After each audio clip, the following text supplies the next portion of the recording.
See? See, I had the book ready and everything. Getting really good at this. Welcome to the slightly delayed reading today of Lester Bang's Of Pop and Pie and Fun, which is a review of the Stooges' Funhouse album, their second. And if there's one delightful fact you may or may not learn today, it's that John Cale not only produced, well, you probably knew that, this first album, self-titled. You probably knew he played viola on one of the tracks. We Will Run, that one, whatever it's called. But he also came up with the idea and played and executed the idea of playing sleigh bells. Sleigh bells on I Want to Be Your Dog. Not bad, eh? So, I'm skipping quite some chunks of this. Mostly bits with very rude swear words, of course. And your comments, as ever, are really welcome. What else? I think that's it. Let's just get on with it. All right. So, Of Pop and Pies and Fun, a programme for mass liberation in the form of a Stooges review, or Who's the Fool? Part 1, Anatomy of Disease.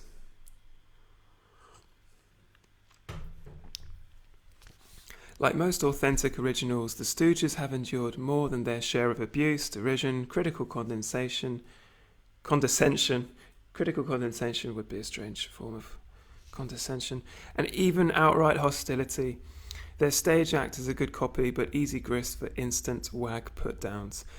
At first glance, their music appears to be so simple that it seems like anyone with rudimentary training should be able to play it. That so few can produce any reasonable facsimile, whatever their abilities, is overlooked. While critics have a ball crediting John Cale with the success of the Stooges, their first album, as I did, and relegating them to the status of a more slightly humorous teenage phenomenon, theme music for suburban high school kids freaked out on reds and puberty and fantasies of nihilistic apocalypses, the majority of the listening public seems to view them with almost equal scorn as just one more blaring group whose gimmick, Iggy, still leaves them leagues behind such get-it-on frontrunners in the heavy sets such as Grand Funk or Grand Funk Railroad, whose songs at least make sense, whose act shows real showmanship, i.e. inducing vast hordes of ecstatically wasted freaks to charge the stage, waving those thousands of hands in the air in a display of marginally political unity enough to warm the heart of any movement stumper, and who never makes fools of themselves the way the stooge punk does, what with his clawing at himself, smashing the mic in his chops, jumping into the crowd to wallow around a forest of legs and ankles, and God knows what else, while screaming those sickening songs about TV eyes and feeling like dirt and not having no fun because you're fucked up, adolescent, horny but neurotic, sitting around bored and lonesome and unable to communicate with yourself or anybody else. Who needs songs like that give off such bad vibes? We've got a groovy, beautifully insular hip community, maybe a nation budding here, and our art is a celebration of ourselves as liberated individuals and masses of such. The people dig.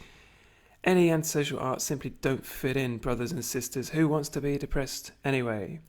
Well, a lot of changes have gone down since hip first hit the heartland. I'm guessing hip means the countercultural revolution, late 60s or the 60s. Not the late 60s, the 60s. There's a new culture shaping up, and while it's certainly an improvement on the repressive society now nervously aging, there is a strong element of sickness in our new amorphous institutions. The Cure bears viruses of its own. The Stooges also carry a strong element of sickness in their music, a crazed, quaking uncertainty, an errant foolishness that effectively mirrors the absurdity and desperation of the times, but I believe that they also carry a strong element of Cure, or a post-arrangement sanity. I also believe that their music is as important as the product of any rock group working today, although you better never call it art, or you may wind up with a deluxe pie in your face. And if this essay or this text is about anything, it's not just a Stooges review, it's a disguised program for mass liberation, as he says, but also it's sort of a target board of who Lester Bang's views should deserve a pie in the paste, deluxe or otherwise. What it is instead is what rock and roll at heart is and always has been, beneath the stylistic distortions the last few years have wrought. The Stooges are not for the ages, nothing created now is, but they are most implicitly for today and tomorrow, and the traditions of 2 decades of beautifully bopping, manic, simplistic jive.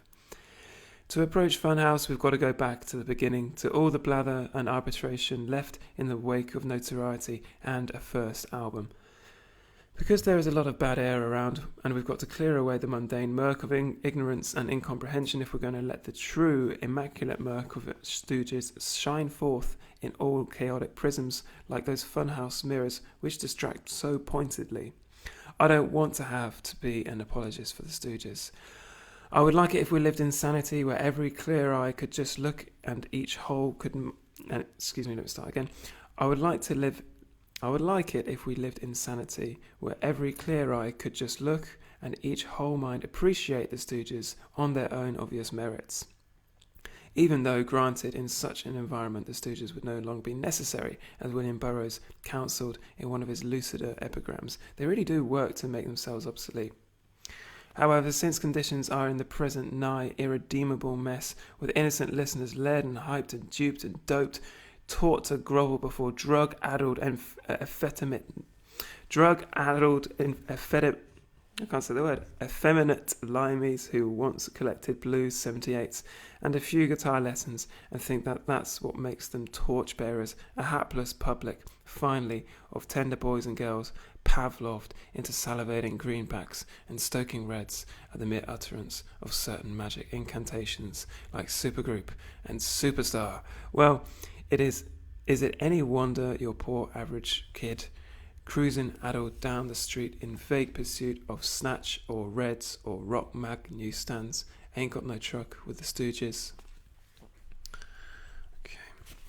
So, to facilitate the mass public liberation necessary, it's imperative that we start with the eye of the hurricane, the centre of all the confusion, contention, and plain bad-mouthing, Iggy Stooge himself. Now, I've never met Iggy, but from what I've gathered, listening to his records and digging the stage act and all, he's basically a nice, sensitive American boy, growing up amid a thicket of some of the worst personal, interpersonal, and national confusion we've seen. I mean, nowhere else but in America would you find a phenomenon like Iggy Stooge, right? I was at one time going to write a letter to Malcolm Muggeridge over in England, telling him all about Iggy and the Stooges, but I didn't because I finally decided that he'd just mark it up as one more symptom of the decline of Western civilization.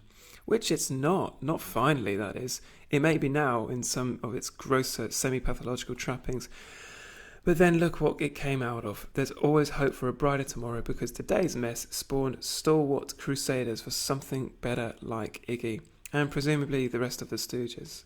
So, Iggy, a preeminently American kid, singing songs about growing up in America, about being hung up lots of the time, and who hasn't been?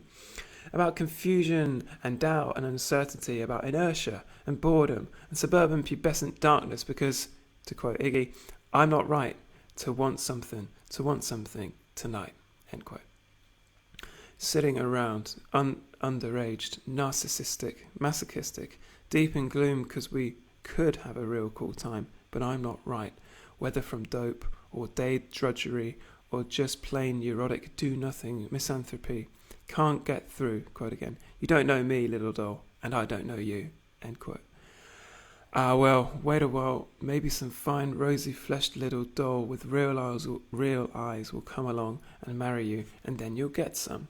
Until then, though, it sure ain't no fun, so swagger with your buddies, brag, leer at passing legs, whack your doodle at home at night, gaping at polyethylene bunnies, hugging teddy bears, go back the next day and dope out with the gang, grass, speed, reds, Romola, who cares? Some frat ball's gonna buy us beer. And after that, you go home and stare at the wall, all cold and stupid inside and think, what the fuck? I hate myself. Same damn thing last year, this year. Pretty depressing, huh? Sheer adolescent drivel. Banal, too. Who needs music with a theme like that? What does it have to do with reality, the new social systems that Panthers and Yips are cooking up, with the fact that I took acid 4 days ago and since then everything is smooth with no hang-ups like it always is for about a week after a trip? Feel good, benevolent. So what the fuck does all that Holden Caulfield garbage Iggy Stooge is always prattling about to have to do with me? So what the fuck does all that Holden Caulfield garbage Iggy Stooge is always prattling about have to do with me? Or with art or rock and roll or anything? Sure, we all know about adolescence. Why belabour it? Why burden art, or whatever the Stooges claim that caterwauling is, with something better left in the recesses of immature brains who will eventually grow out of it themselves? And how, in the name of all these obvious logical realities, can any intelligent person take Iggy Stooge for anything but a blatant fool, wild-eyed, sweaty, and loud though he may be?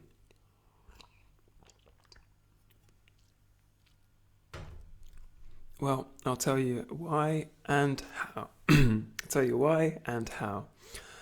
I've been building up through lots of questions and postulations and fantasies, so not one dullard reading this and owning a stack of dated, boring rock albums but no Stooge music can fail to comprehend, at which time I'll be able to get on to the business of describing the new Stooges album. So here comes the payload. Now, to answer that last question first, because the first conclusion of all Stooge mockers is definitely true and central to the Stooges. You're goddamn right, Iggy Stooge is a damn fool. He does a lot better job of making a fool of himself on stage and vinyl than almost any other performer I've seen. That is one of his genius's central facets. What we need are more rock stars, in inverted commas, willing to make fools of themselves, absolutely jump off the deep end and make the audience embarrassed for them, if necessary, so long as they do not have one shred of dignity or mythic corona left. Because that's the whole damn pompous edifice of this supremely ridiculous rock and roll industry, set up by grab bucks by conning youth and encouraging families of a puissant youth culture, would collapse. And with it would collapse the careers of the hyped, talentless non-entities who breed off it. Can you imagine Led Zeppelin without Robert Plant conning the audience? I'm going to give you every inch of my love, to quote the douchebag in Led Zeppelin, Robert Plant. He really gives them nothing, not even a good-natured grimful howdy-do, or Jimmy Page's arch scowl of super musician ennui. A friend and I were getting stoned and watching the TV Eyes broadcast of the Cincinnati Pop Festival the other night when a great, i.e. useless idea struck us. Most of the show was boring, concentrating on groups like Grand Funk, endless plodding versions of Inside Looking Out, with lead singers writhing and barking and making up lyrics like, "Oh little honey, I need your love so bad. Come on, give it to me. Oh little mama," etc. And Mountain, Felix Pappalardi spinning off endless dulce solos in a flat distillation of the most overworked elements of Cream's and Creedence's sounds, while a fat, buck-skinned Leslie West thumped guitar and reacted to Pappalardi's piddle with broad, joyously agonizing mugging, grimacing and grinning and nodding as if each and every note out of Papa's bass was just blowing his mind like no music he had ever heard before.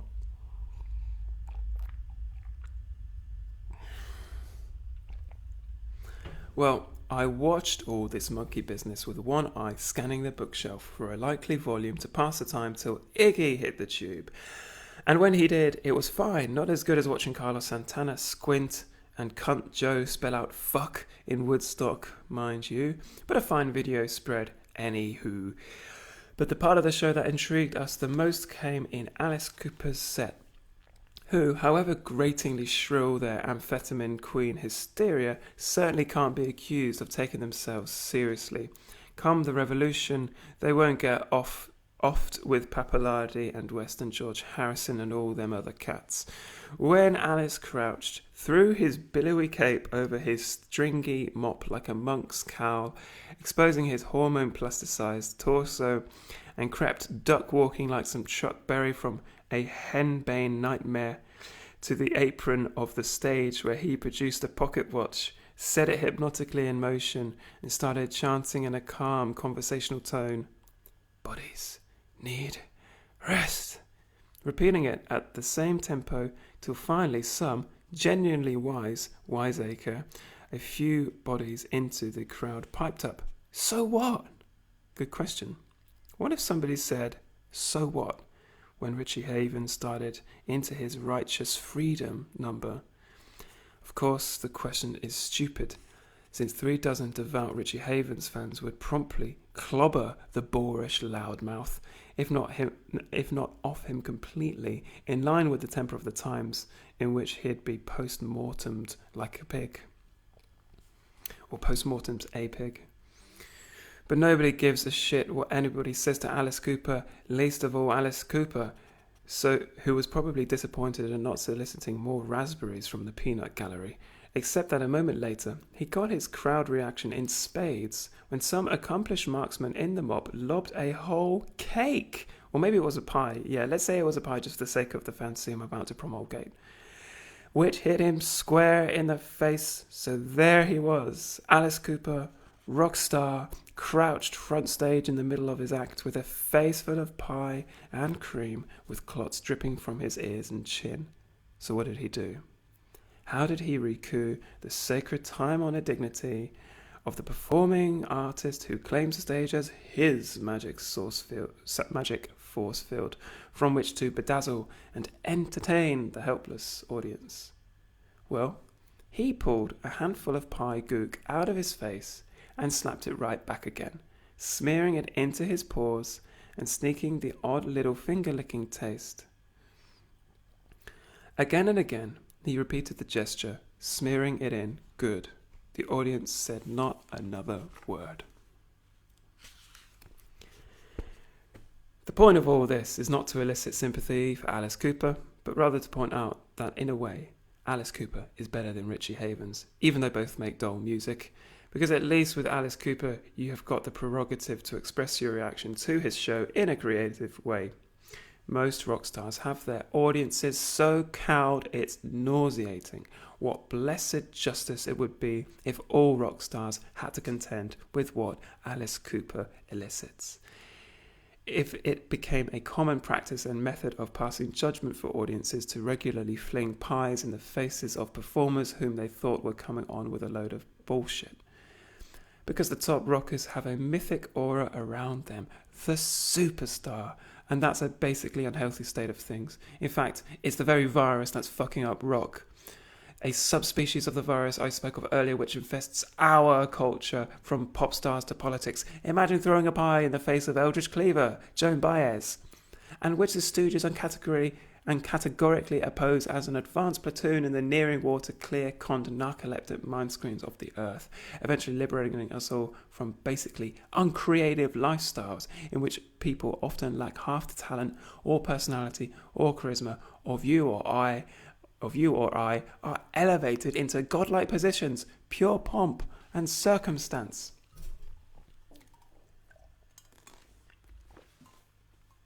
I didn't spill. It's a condensation.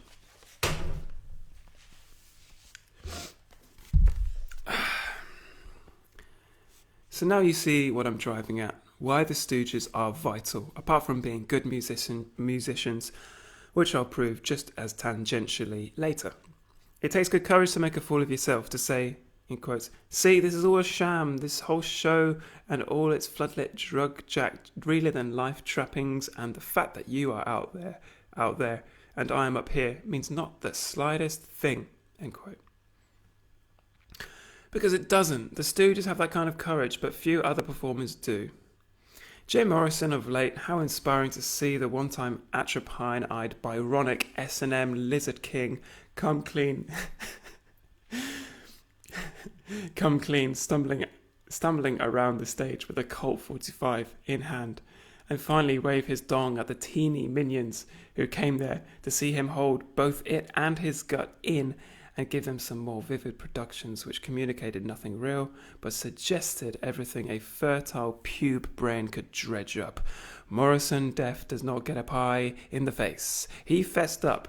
And even old John Lennon, who for a while qualified for the first and biggest pie, to drown him and Yoko both in a slush as ersatz as that which they originally excreted on their entire Western world, have set such a consistent record for absurd self-parody above and beyond the needs of the revolution, like saying, "I've gave back the MBE also because Cold Turkey was slipping down the charts." A fine gesture, we won't forget it later either. That he too qualifies for at least a year's moratorium for the Creem gorillas. But then there's all those other people. George Harrison, a giant pie stuffed with the complete works of Manly P. Hall. And that infernal snob McCartney, and those radical dilettante capitalist pigs, the Jefferson Airplane. It's all right to be a honky. In fact, all the Marxists are due for some pies in pronto priority. But to wit on all that bread singing about being an outlaw when your most scurrilous illegal set is ripping off lyrics from poor old A.A. Milne and struggling sci-fi hacks. Wow, the Cream Committee don't cotton to that neighbour. Similarly, Mick Jagger gets immediate priority as a fake moneybags revolutionary, and in general for acting smarter and hipper and like more of a cultural and fashion arbiter than he really is.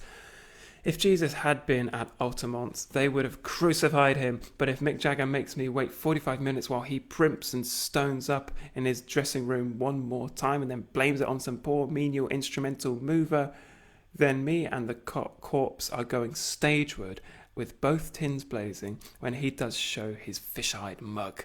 And he's far from the worst offender. In fact, as a performing artist, he's one of the least offensive around. His show, with its leers and minces, has always been outrageous and foolish and absurd and transcendently arrogant, yet pretentious only in the best possible way, a spastic flap-lid tornado writhing from here to a million steaming snatches and beyond in... I'll say that again. Flat-flipped tornado writhing from here to a million steaming snatches and beyond in one undifferentiated erogenous mass, a mess and spectacle all at the same time. You won't catch Mick Jagger lost in solemn grimaces of artistic angst. No, sir. He really is almost as good as the Stooges, in fact, anticipated them.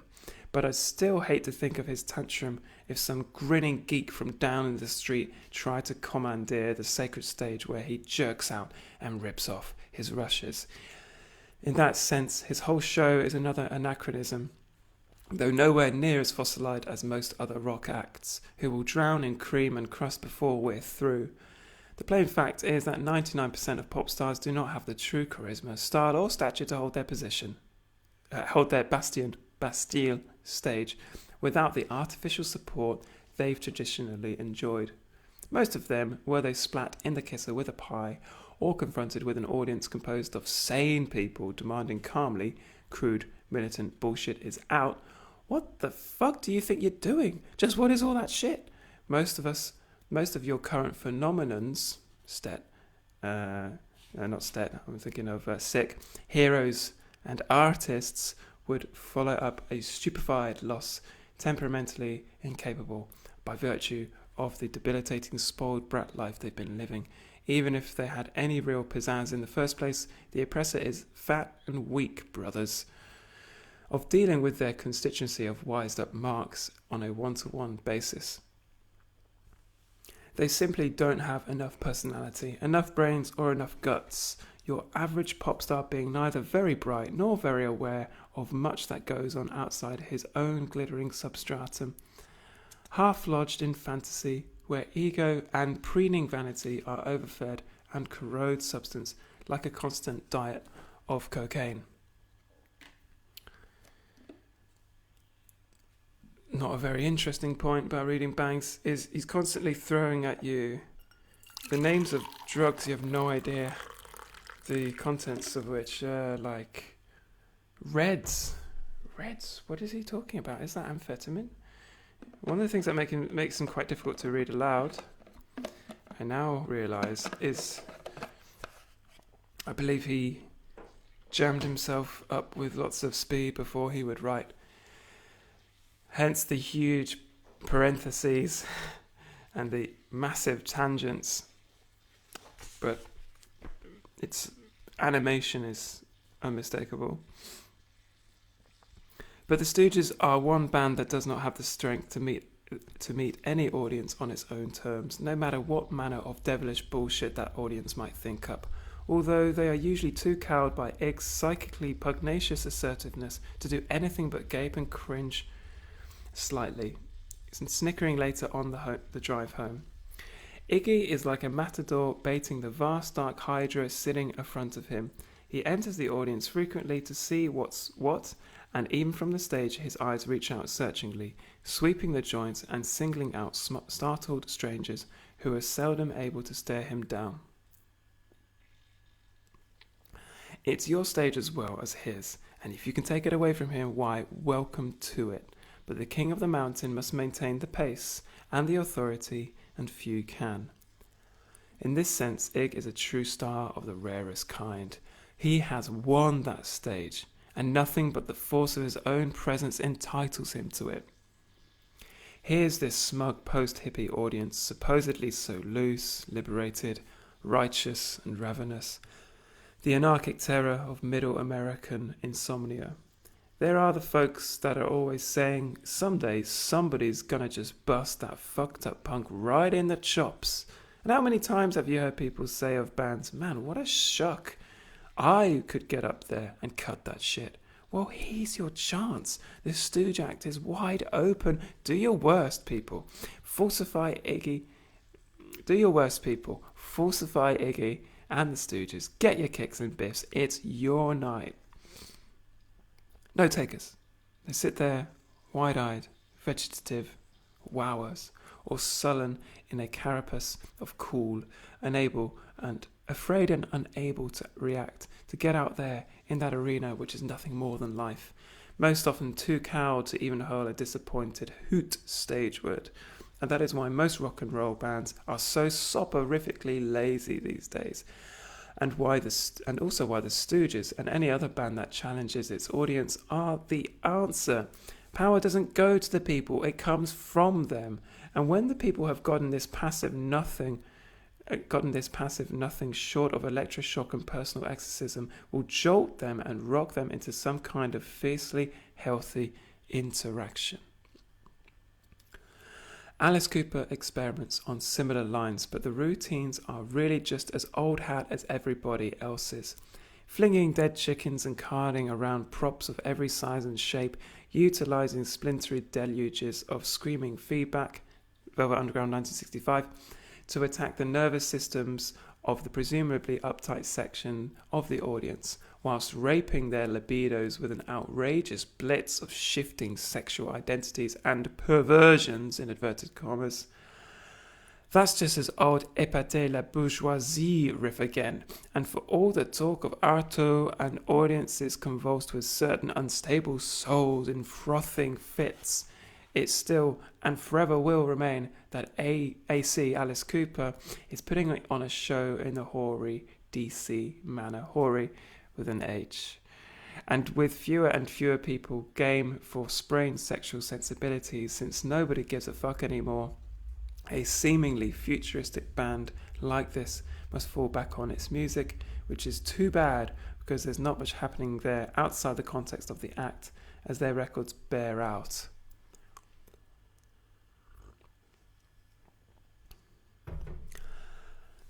So Alice Cooper's slithering around and doing methadone somersaults in drag. I don't know why that's so funny. So Jim Morrison finally shows the fans his cock. So what? It's gonna get to the point where Mick Jagger can turn tinkling mandalas across the stage in Troy-list hubbub with 3 groupies performing simultaneous services at all his orifices, while the Rolling Stones play on a seemingly although a deep meaning contingent in each audience will still whisper desperate stabs at what it all signifies, and the Stones would go on letting it bleed across the decades into Sun City.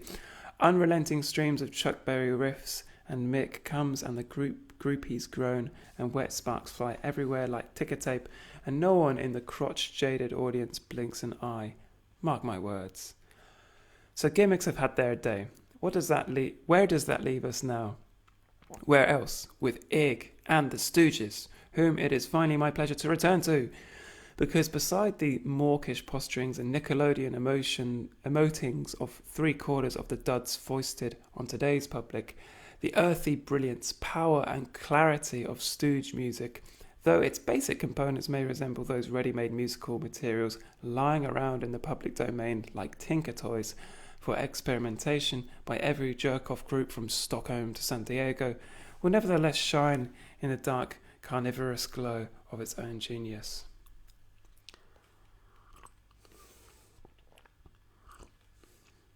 The first thing to remember about Stooge music is that it is monotonous and simplistic on purpose, and that within the seemingly circumscribed confines of this fuzz feedback territory, the Stooges work deftly with musical ideas that may not be highly sophisticated, God forbid, but are certainly advanced.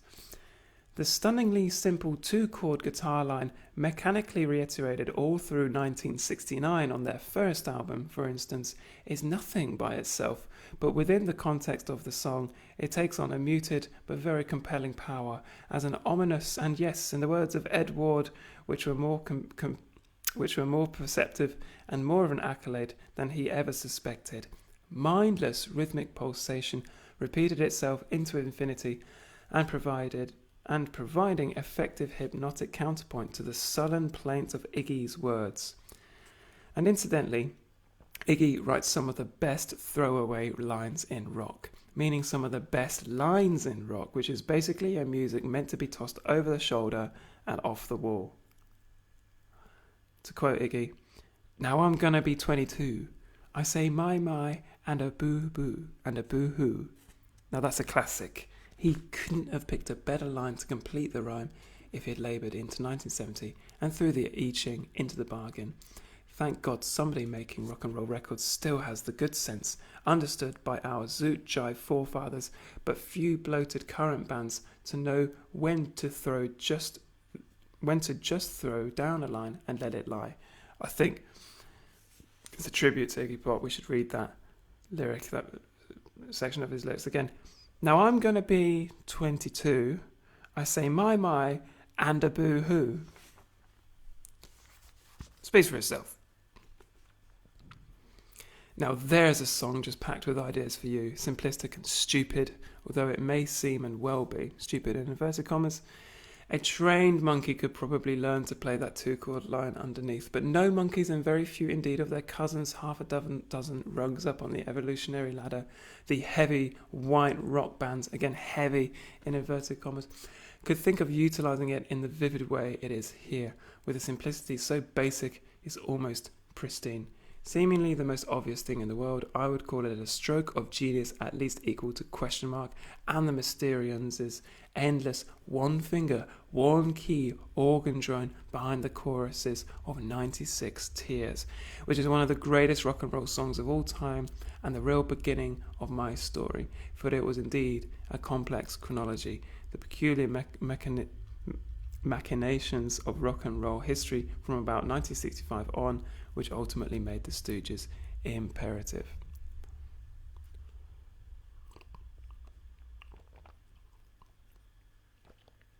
Greetings, Martin. Hello, everyone else. The other person. Part 2, brief history lesson. I used to hate groups like Question Mark and the Mysterians.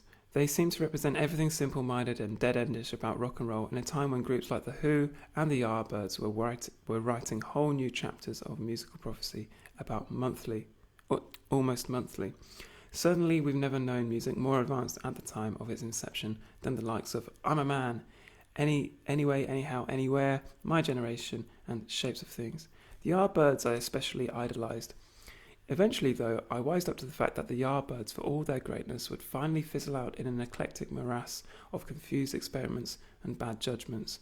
And hardest of all to learn was that the only spawn possible to them were lumbering sloths like Led Zeppelin, because the musicians in the Yardbirds were just too good, too accomplished and cocky to do anything but fuck up in the aftermath of an experiment that none of them seemed to understand anyway. And similarly, The Who, erupting with some of the most trailblazing music ever waxed, got good, in inverted commas, and arty with subtle, eccentric songs and fine philosophy, a steadily dilating rep, and all this accomplishment sailing them steadily further from the great experiment they'd begun. So all these beautiful ideas and raw materials were just lying around waiting for anybody to pick them up and elaborate them further into vast baroque structures that would retain the primordial rock and roll drive whilst shattering all the accumulated straitjackets of key and time signature which vanguard jazz musicians had begun to dispose of almost a decade before. By now, jazz was in the second stage of its finest experimental flowering in that beautiful night of headlong adventure before the stale trail-off workaday era which is now set in. The Albert Ayler, which is now spooning out quasi-cosmic concept albums cluttered with inept rock rip-offs and sloppy playing, was then exploding with works like Spiritual Unities, free-flying Ozark-tinged Ghosts, and Archie Shepp had not yet passed from fire music into increasingly virulent Crow Jim nihilism. Jazz was way out front, clearing a path into a new era of truly free music, where the only limits were the musician's own consciousness and imagination. A music that cut across all boundaries, yet still made perfect sense and swung like no music had ever swung before.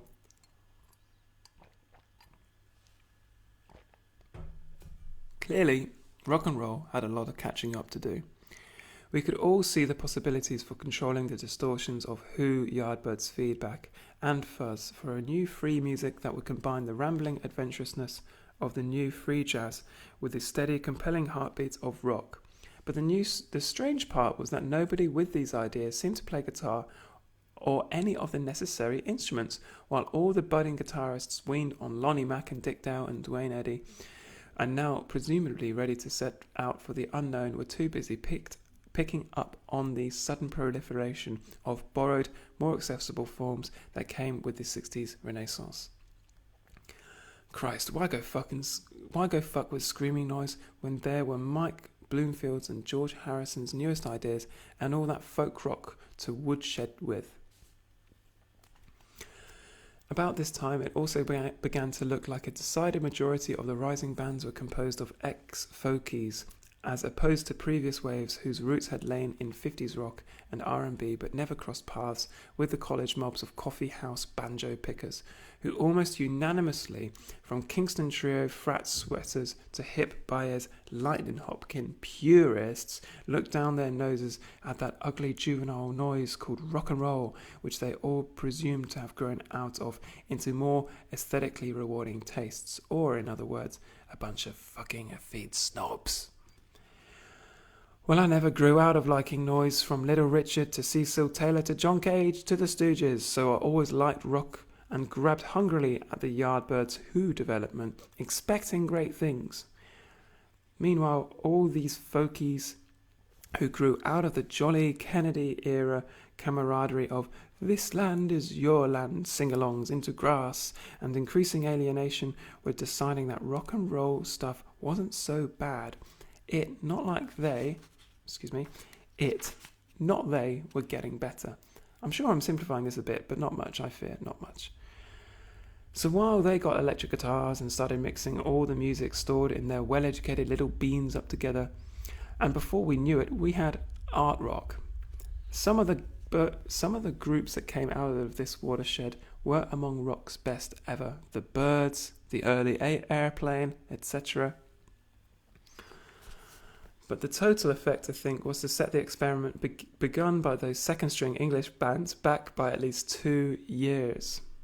You kept listening for something really creative and free to emerge from all the syntheses, but in the end, it mostly just seemed competent and predictable. I think that's one of the most damning words, apart from sophisticated, that Lester Bangs sometimes uses in his reviews. Competent.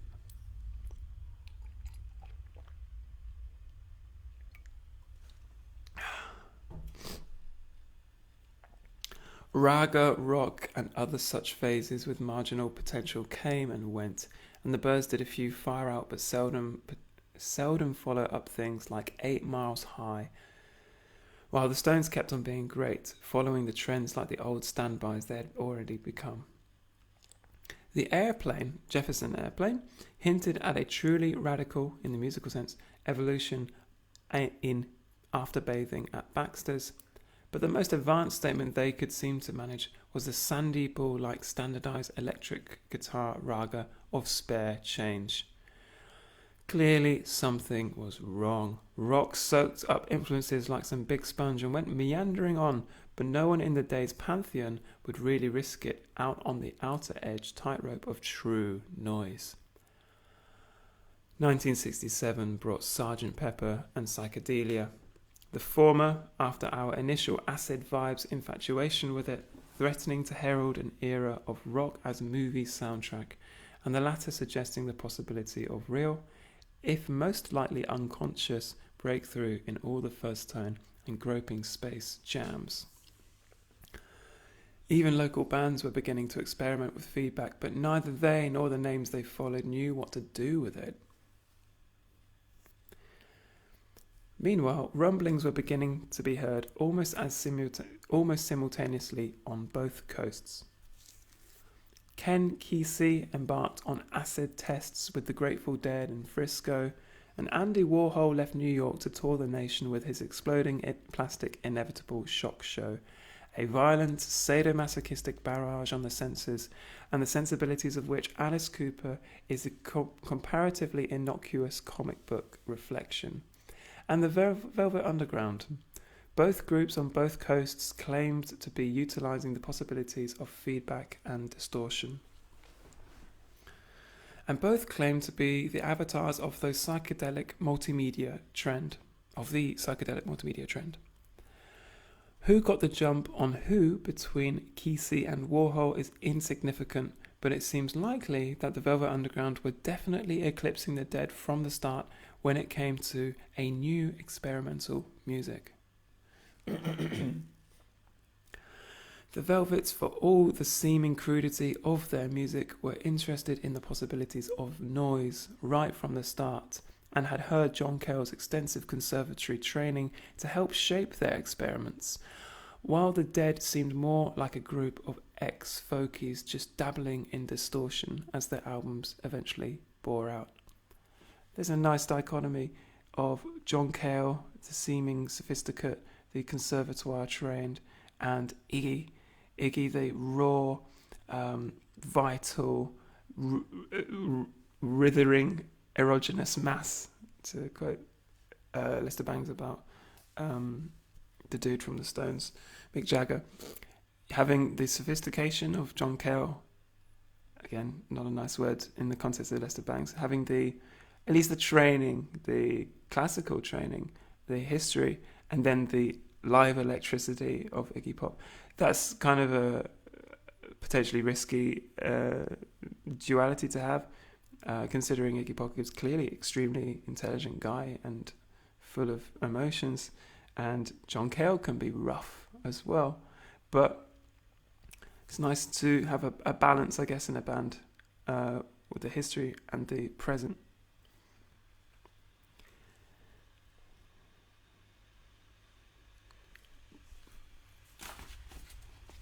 By the time the Velvets recorded Sister Ray, they seemed to have carried the Yardbirds' Who project to its ultimate extension.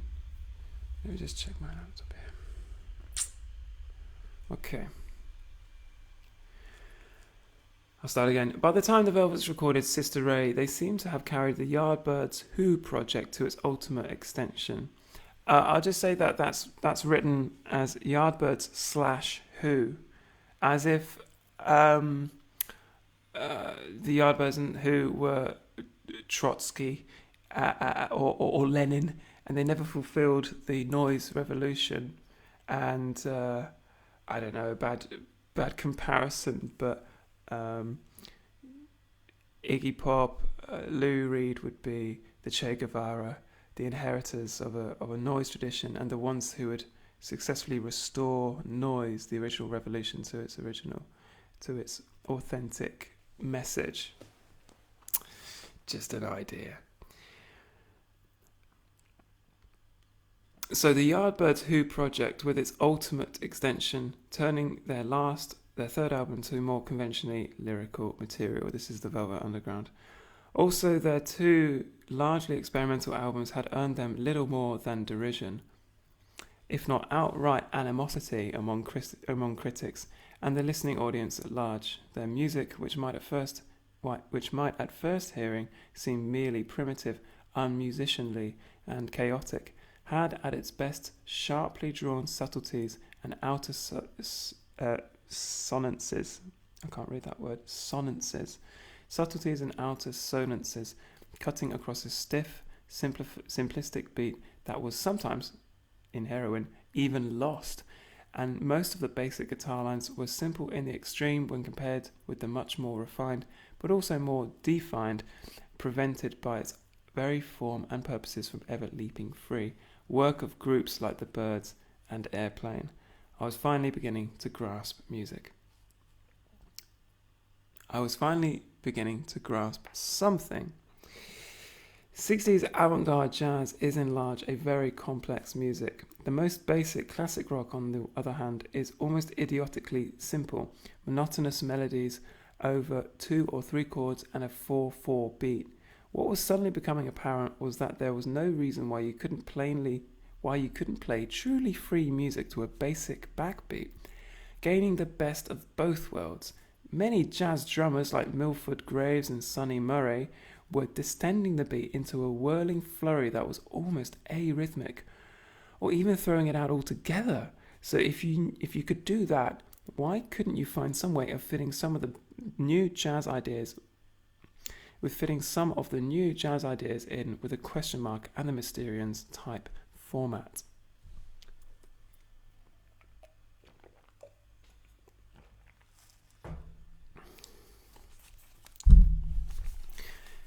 It was also becoming evident that the nascent generation of ex-folky rock stars like the British beat and R&B groups which preceded them in '64 were never going to get off their rich, idolised asses to even take a fling at any kind of free music.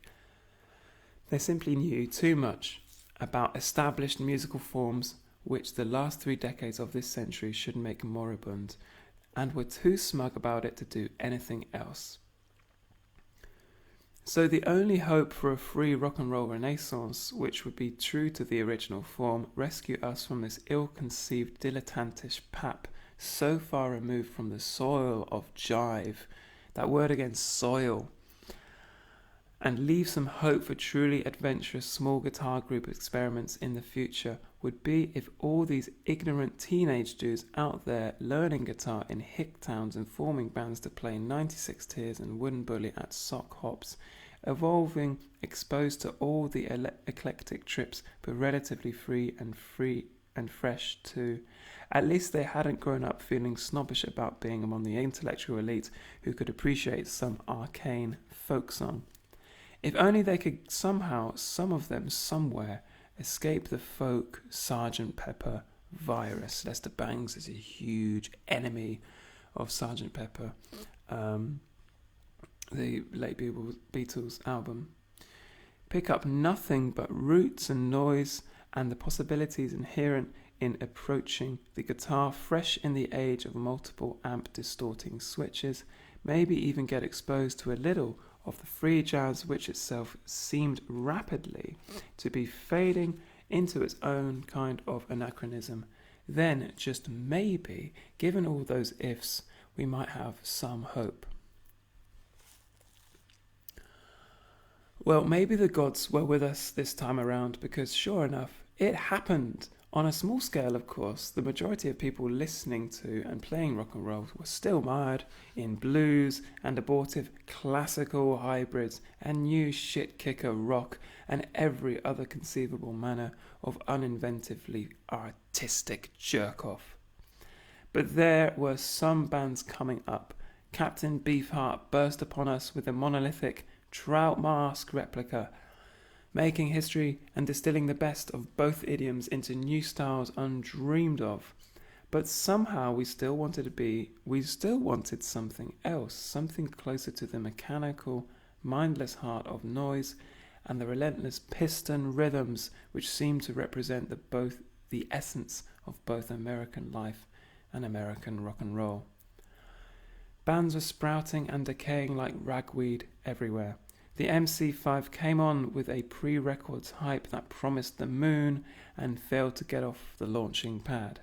Black Pearl appeared with a promising first album, no real experiments, but a distinctive Yardbirds echo in the metallic, clanging cacophony of precisely distorted guitars.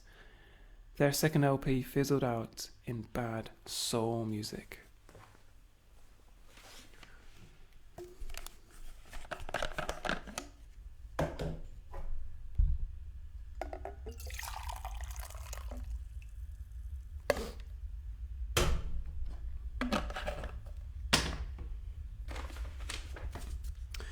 Part 3, The Outline of Cure.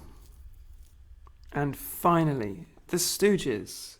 The Stooges were the first young American group to acknowledge the influence of the Velvet Underground, and it shows heavily in their second album.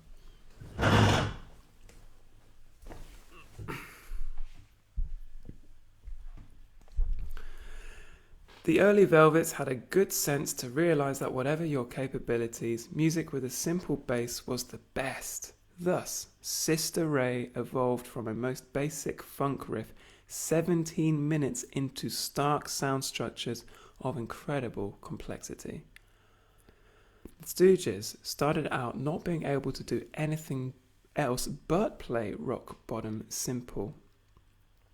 They formed the concept of the band before half of them knew how to play, which figures. Probably just another bunch of disgruntled cats with ideas watching all the bullshit going down. Keep in mind, this is written in 1970, 6 years before the Pistols. Is that right? The Pistols were 1976 or 1974? Important thing was the whole essence of early punk was... what is it? Give me 3 chords and we've got a band. Give me 3 chords, we've got an album. The lack of skillsmanship being almost a badge of honour. Except that the Stooges decided to do something about it. None of them have been playing their instruments for more than 2 or 3 years, but that's good. Now they won't have to unlearn any of the stuff which ruined so many other promising young musicians. Flash blues, folk picking, Wes Montgomery style jazz, etc. Fuck that, said Ashton and Alexander. We can't play it anyway, so why bother trying to learn? I think that's the bassist and the guitarist. Especially since even most of those styles, virtuosos, are so fucking boring, you wonder how anyone with half a brain can listen to them. This is a great story. Cecil Taylor, in A.B. Spellman's moving book, 4 Lives in the Bebop Business, once told a story about an experience he had in the mid-50s when almost every club owner, jazz writer and listener in New York was turned off to his music because it was still so new and so advanced that they could not begin to grasp it yet. Well, one night he was playing in one of these clubs when in walked this dude off the street with a double bass and asked if he could sit in. Why not, said Taylor, even though the cat seemed very freaked out. So they jammed, and it soon became apparent to Taylor that the man had never had any formal training on bass, knew almost nothing about it beyond the basic rudiments, and probably couldn't play one known song or chord progression. Nothing. The guy had just picked up the bass, deciding he was going to play it, and a very short time later walked cold into a New York jazz club and bluffed his way onto the bandstand. He didn't even know how to hold the instrument, so he just explored it as a child would, pursuing songs and evocative sounds through the tangles of his ignorance. After a while, Taylor said he began to hear something coming out, something deeply felt and almost but never quite controlled, veering between the brand new type of song which cannot be taught because it comes from an unschooled innocence which cuts across the known systems, and chaos, which playing the player and spilling garble sometimes begins to write its own songs. Something was beginning to take shape which, though erratic, was unique in all this world. Quite abruptly, though, the man disappeared, most likely to freak himself into oblivion, because Taylor never saw or heard of him again. But he added that if the cat had kept on playing, he would have been one of the first great free jazz bassists.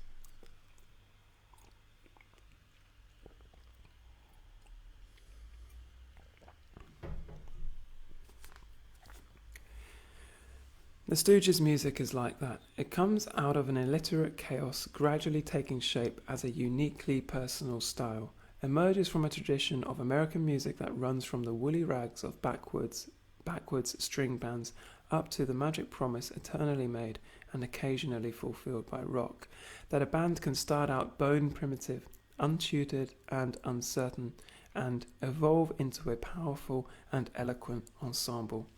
It's happened again and again. The Beatles, Kinks, Velvets, etc.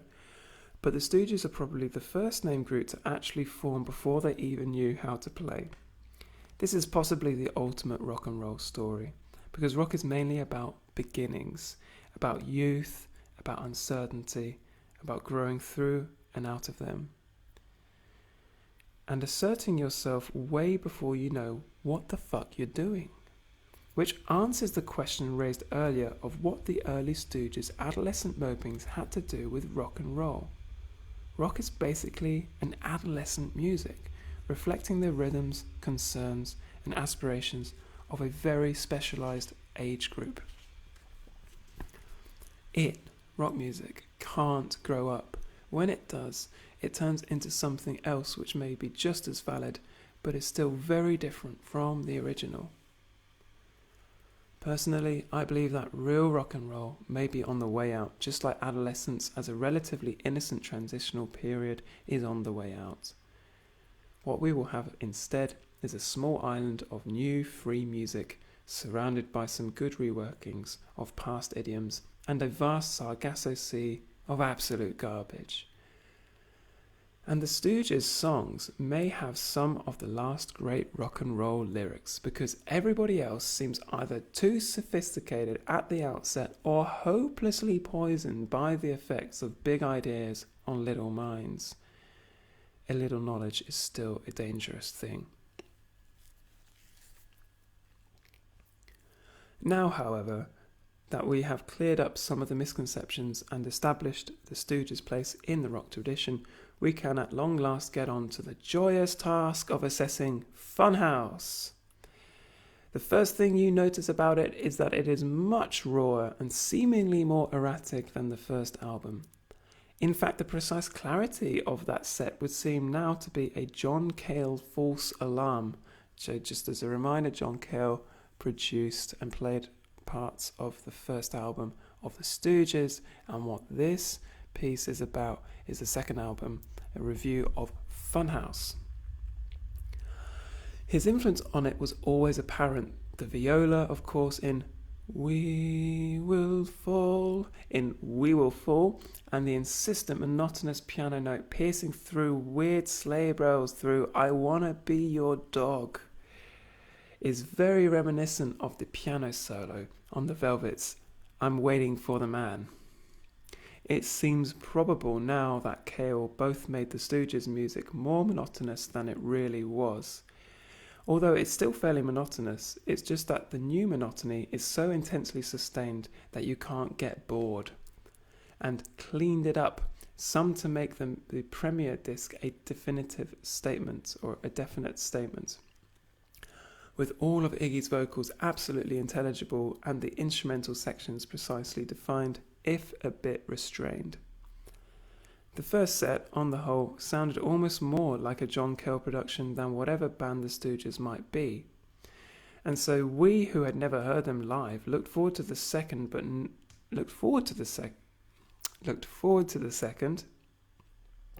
nourished serious reservations about their musical abilities.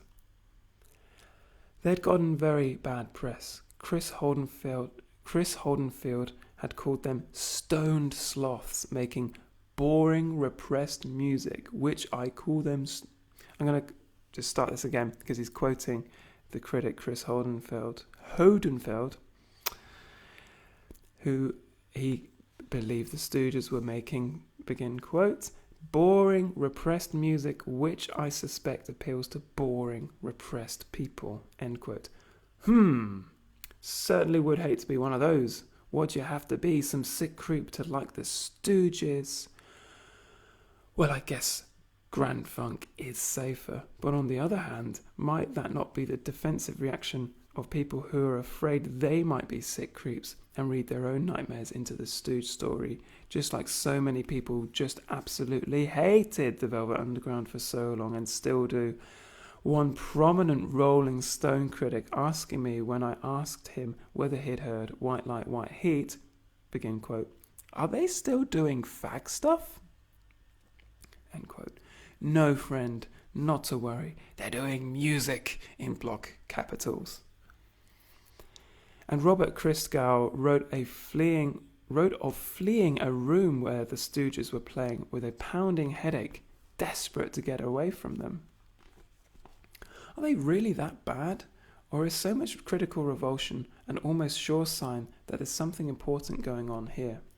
Just like reading about Mighty Quick raising a whole roomful of movement people to nigh homicidal wrath of the alternative media conference, anybody who can piss off that many people just by standing on a stage and going through an act, no matter how bad it might be, must have something going for them.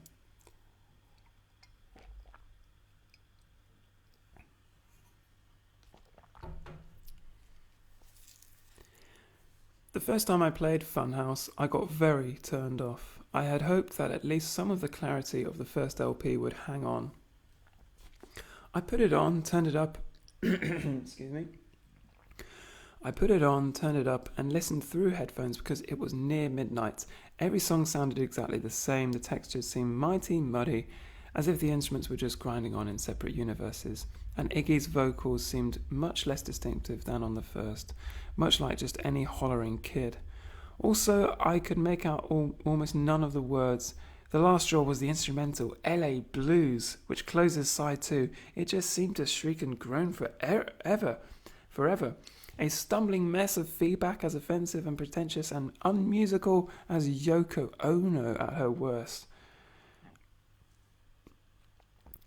I fell asleep under the phones, awoke to all that noise, jumped up and snapped it off angrily, muttering, "Good God, enough of that shit. The truth is out.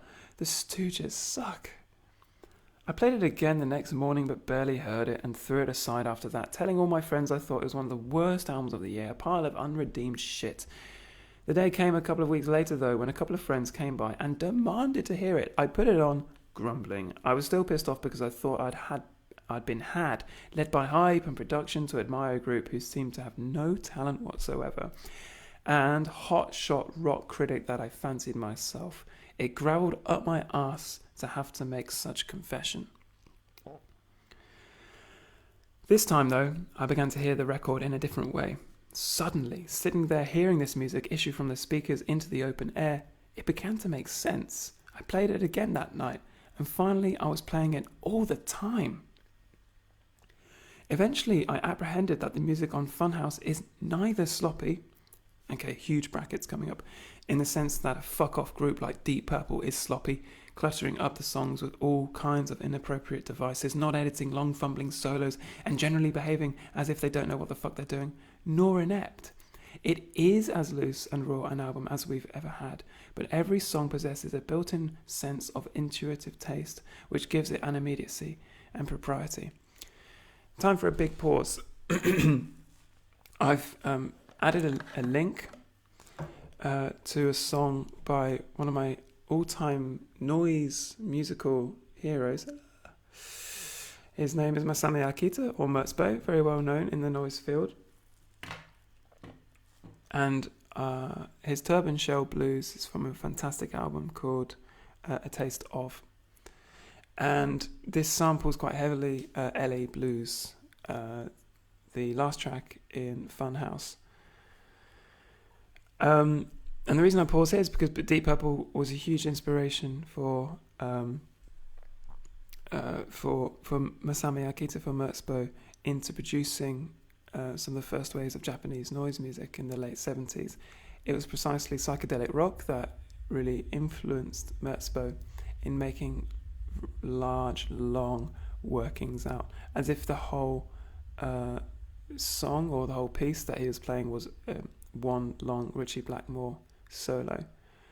The second thing I wanted to say was a slight risky area we're heading into of talent, sophistication, prior knowledge, and technique. I think the first step for any raw music could be to unlearn stuff, and better if you don't know how to play something, because you just come to it raw, like the anonymous bassist in the Cecil Taylor story.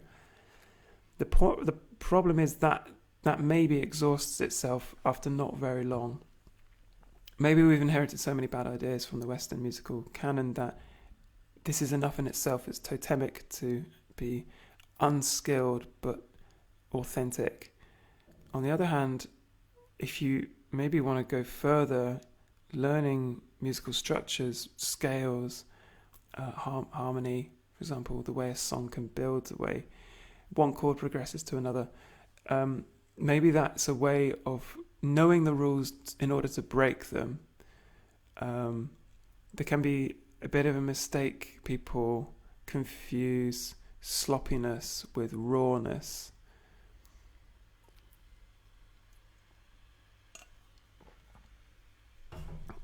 There was another point, but I can't remember what it is.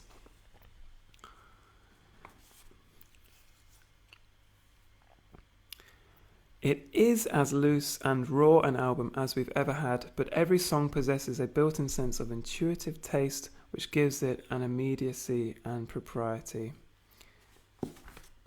Everything is flying frenziedly around, but as you begin to pick up the specific lines and often buried riffs from the furious torrent, you also notice that no sore thumbs stick out, no gestures half-realised or blatantly ill-conceived. And that's unusual for the school of metallic music which the Stooges supposedly hail from. Think of the Grand Funk's noxious sludge, frost clanging along like a brassy fire engine, appealing but just a shade inhuman, the MC5's embarrassing duds like Starship. The Stooges leave no loose ends. For an exercise in absolute raunch, they're mighty tidy and methodical. I really like that sentence. For an exercise in absolute raunch, they're mighty tidy and methodical. So there's something disciplined in their containment or their presentation of the energy. All of which is to say that Funhouse is one of those rare albums that never sits quite still long enough to actually solidify into what it previously seemed. This twisted my head a little bit trying to prepare for this reading. By the way, I don't think I found any text quite so difficult to read. You would imagine that the stuff about postmodernism and critical theory yesterday would be harder, but this, with all its parentheses and its reluctance to use full stops, is really quite tricky. Perhaps I'm just losing my voice after all these readings. But I really enjoy this sentence. All of which is to say that Funhouse is one of those rare albums that never sits still quite long enough to actually solidify into what it previously seemed. Not always immediately accessible, it might take some getting into, but the time spent is well repaid. Because properly conceived and handled, noise is not noise at all, but music whose textures just happen to be a little thicker and more involved than usual, so that you may not hear much but obscurity for the first time. But the various subsequent playings can open up whole sonic vistas you never dreamed were there. So if you play the record many, many times, slowly making your way to the heartland of its diffuse complexity, then reveling long in its multiplicity, finally growing slowly tired of it months and innumerable playings later since any record gets old eventually.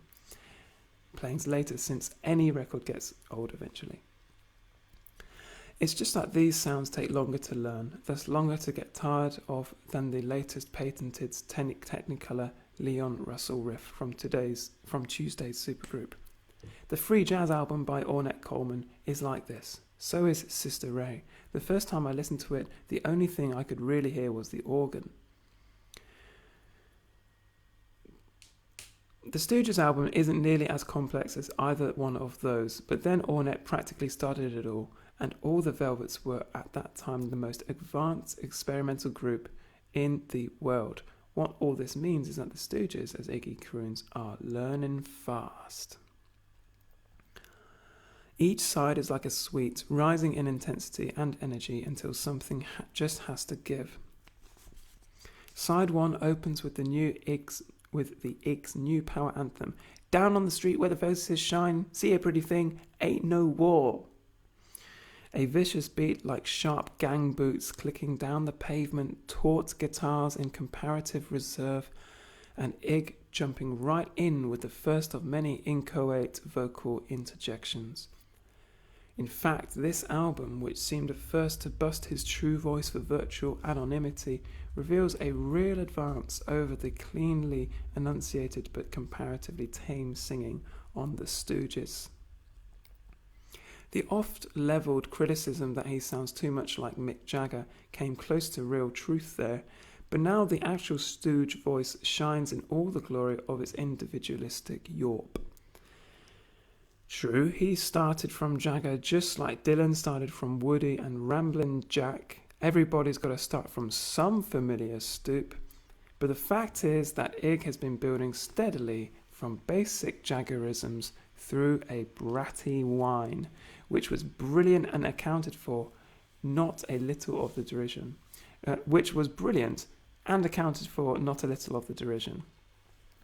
Into a vast adolescent muttering. In Funhouse, the sullen sulker of the Stooges has already evolved into a mighty versatile singer, granting, of course, that he still owns no trace of a good voice as traditionally accepted. Neither does Jagger or Dylan. In fact, he has very little range indeed, more than Question Mark, who talked almost every song like some malevolently emotionless insect from outer space, but probably less like Lou Reed, who also owns basically a flat bark, but has lately been trying to teach himself to croon for the subtler songs he's been writing. Iggy still sounds rather sullen, but a leer seems to lurk behind almost every word, and he hardly pouts at all. Mainly he intones the lyrics in the microphone as if with a scowling, surreptitious pleasure, like some weird kid gang leader phoning in the details of a job to his thugs. And just when you least expect it, he flings out one of the bizarre, bestial-sounding non-verbal expletives, which are one of the album's hallmarks. Wildcat growls, after Roy Orbison, hawking caws, whoops, and shredded, gargling threats. The tempo picks up in Band 2, Loose, which is considerably more complex than the opening Street Strut. It opens, as do most cuts on the album, with a ragged Iggy shout. The vocal takes on a more grating tone, like a megaphone broadcasting from a meat grinder, but the words affirm the adolescent stud swagger of the first song. I'm not going to quote the lyrics, it's embarrassing. Next is TVI, the most relentlessly driving and, for my money, fully realised song on the album. The arrangement is basically that of Loose stepped up, but the intensity and conviction of the performance really set it apart. This is the Stooges at their best, jagged, crunching, erratic, but rhythmically right every second of the way. The energy and ferocity which have been mounting steadily all through this side suddenly begin an almost vertical ascent in this song, which comes on like a whirlwind and builds steadily up and up until the tension peaks and there is nowhere left to go down. There is nowhere left to go but down into the balladic dirt. The lyrics are vintage, offhand Iggy imagery, culminating in the usual self-assertion. See that calf? Down on her back. See that girl? Down on her back. She got a TVI on me. The wild instrumental break which follows shows the album's strongest Velvet Underground influence, sounding very much like the fiercely grinding Jetstream section in the latter leagues of Sister Ray. Just before that musical behemoth's energies peak, as they also do here, guitars massing in one great bass note, throbbing insistently like a hammering heart, and Iggy signing off with a hoarse, frenzied scream, "Brothers, brothers, brothers!" Woo! Silence. You collapse, spent. Then suddenly, the sizzling theme starts up again, but it's only a momentary reprise, bridging into dirt. The long, slow closer, which brings down the energies, mounting the last 12 minutes, and packs them back into rumbling undertones.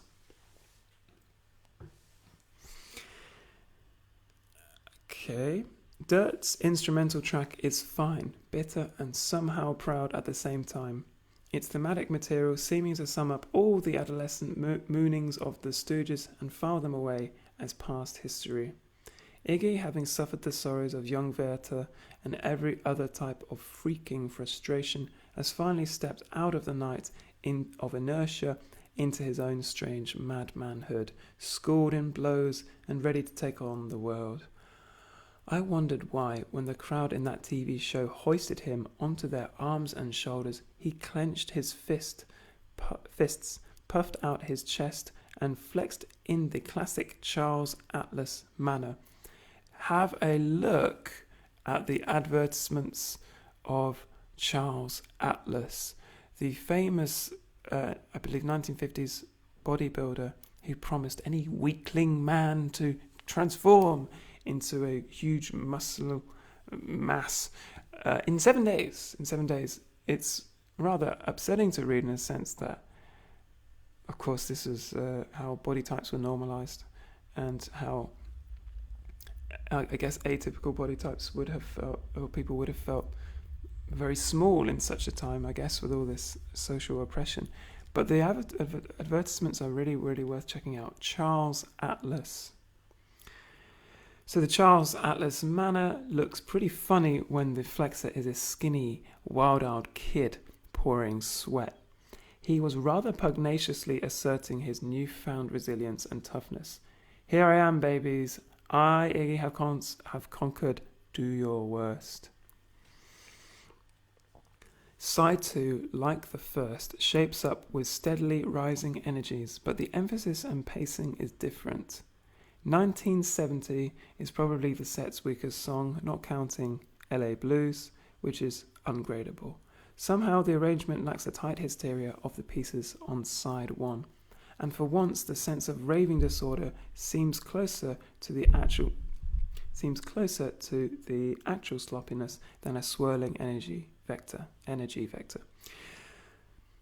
The words echo Chuck Berry's "You Can't Catch Me," but still make it fine as a Saturday night get loose party song. Although the song's general haziness and sense of disorientation make you wonder just what sort of party he's going to. Certainly ain't no whooping bash, because while on side 1 you always know exactly where you are through each electric storm, this one finds Ig and the whole band just sort of wandering around in the murk. 1970's saving grace is the appearance of snaz saxman Steve McKay, or McKay, don't know how to pronounce his name, whose work through the whole of this side bears no slighting. For some reason, very few young white rock sax players can handle jazz forms without getting into one sort of mawkish woodshed parody or another. And when they attempt the free music of Shep, Ayla, the results regularly sink even lower. Somehow they always seem to end up merely gargling out some of the most untogether flurry of notes, their fingers skittering carelessly over the keys as if that were all that free jazz. In reality, a fierce taskmaster required. That's all it requires to blow shit, but playing the real shit takes a specialized imagination and sense of control. Steve, thank God, has enough of both to make his solos and ensemble feels interesting in their own right, and treads a fine line though constantly zigzagging line between the post-Coltrane approach and the great old primitive rock and roll honk.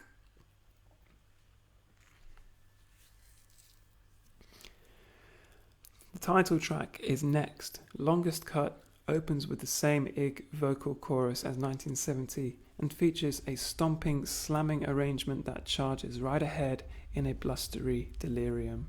Early on, the guitar starts meandering Lou Reed style behind Iggy's vocal, and Mackay maintains a gutty percussive blat, interspersed with occasional restless flurries of plaintive squawks.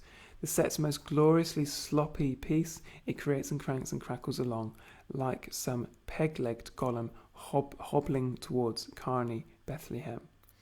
The lyrics and Ig's delivery are choice, a vision of delirious kids cascading through garish phantasmagorias of sideshow and steeplechase, with the funhouse seemingly a sort of metaphor for the fully integrated get-loose lifestyle, all recited by Iggy with a kind of lunatic glee. And finally, there's LA Blues. This searing, arrhythmic freak out which drove me to distraction first hearing and which I've since come to kind of dig, and which I've since seemed to kind of dig in its own level as more a steaming, stormy atmosphere than a piece of music.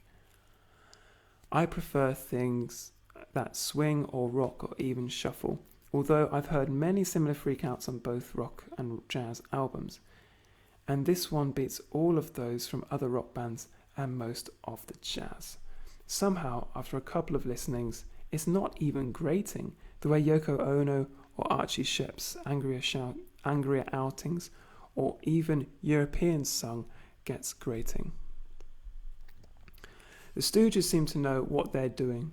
Most times I rip such oral blitzes off the phonograph post-haste, even a Stooges fan's ears take sensitive exception to some outer edge tonalities.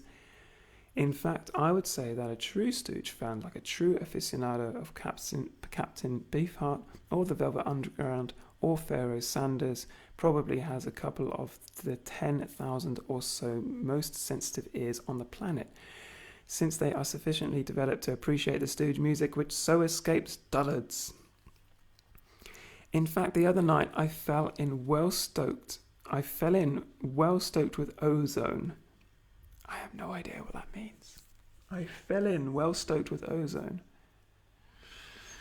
Listened to LA Blues and it seemed like some vast network of golden metal pulleys rising infinitely into the sky. Not that I expect any of the folks around the hearth to heed them kind of psychedelic testimonials. Okay. What I do notice through repeated playings is that Iggy is up to some of the album's most abstract vocal tricks here. His voice at times takes on the timbre of one more distorted amplifier, later screams like a wildcat suffering the short end of a boxing match, and at one point sounds as if he's trying to sing through a mouthful of radiator coils. The fading feedback of the song's last minute, however, finds him returning ever so briefly for a sign-off reminiscent of Porky Pigs in the old Warner Brothers cartoons, curled up atop the massed metal wreckage of the past 5 minutes. He's once again the wildcat, considerably quieter now, emitting 2 low purring yawns, smiling, sleepy, sated. Your move. Well, that's just about it. My labours have been strenuous but thorough, and by rights, every last bleary orb running down these last words should be satirised and sold on Pop & Co. Yet somehow I still hear a horde of sluggards out there whining, "Are you putting me on?" Or more fundamentally, haven't the Stooges been putting us all on from Yelp 1? And the answer, of course, is yes, because as beautiful Pauline Kael put it in her charismatically epigrammatic way, quote, "To be put on is to be put on the spot, put on the stage, made the stooge in a comedy act. People in the audience at Bonnie and Clyde are laughing, demonstrating that they're not stooges, that they appreciate the joke when they catch the first bullet right in the face." Some of the most powerful aesthetic experiences of our time, from Naked Lunch to Bonnie and Clyde, set their audiences up just this way, externalizing and magnifying their secret core of sickness, which is reflected in the geeks they mock and the lurid fantasies they consume, just as our deepest fears and prejudices script the jokes we tell each other. This is where the Stooges work. They mean to put you on that stage, which is why they are super modern, though nothing near to art with a capital A. In Desolation Row and Woodstock Altamont Nation, the switchblade is mightier and speaks more eloquently than the penknife, but this threat is cathartic. A real cool time is had by all, and the end is liberation. Creem, November and December 1970.